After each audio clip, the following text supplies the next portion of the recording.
Bonjour à tous et bienvenue dans cette nouvelle vidéo. Aujourd'hui on va voir ensemble la notion de parent dans l'éditeur no code. Donc comme d'habitude, on se donne rendez-vous dans l'éditeur de code et si vous ne savez pas comment vous y rendre, vous retrouverez la vidéo ici pour y accéder depuis votre tableau de bord. Donc dans votre éditeur, vous avez vos variables qui sont organisées dans l'espace et la notion de parent est importante à comprendre pour pouvoir accéder aux différents réglages et vous rapprocher au maximum de votre template idéal pour votre entreprise.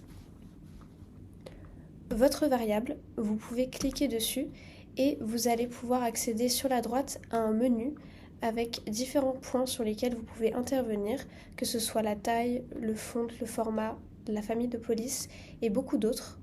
Mais vous pouvez vite vous rendre compte qu'il peut vous manquer certains éléments de modification pour vous rapprocher de votre modèle. Ce qui est important à comprendre avec la notion de parent, c'est qu'il faut vous imaginer dans un tableau et que votre variable occupe une case qui elle-même peut en occuper une autre et chaque case va avoir des réglages spécifiques auxquels vous pouvez accéder. Donc là, dans le cas du téléphone, je peux toujours revenir en arrière si jamais j'ai fait des changements qui ne me conviennent pas. Mais donc dans le cas de mobile, quand je clique dessus, je n'ai pas accès à l'espacement par rapport aux autres éléments.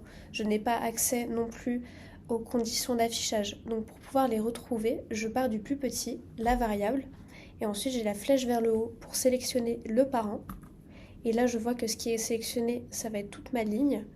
Et quand j'accède à cette ligne-là, je peux jouer sur le nombre de colonnes ou de lignes que va occuper cet espace.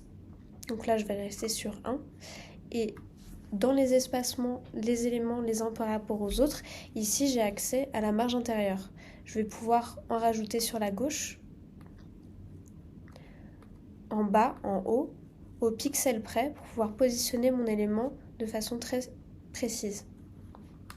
Je vous parlais de conditions d'affichage, c'est ce qui vient juste après. Là, mon mobile va être toujours affiché, mais vous avez peut-être des collaborateurs qui ne renseignent pas leur mobile dans leur formulaire.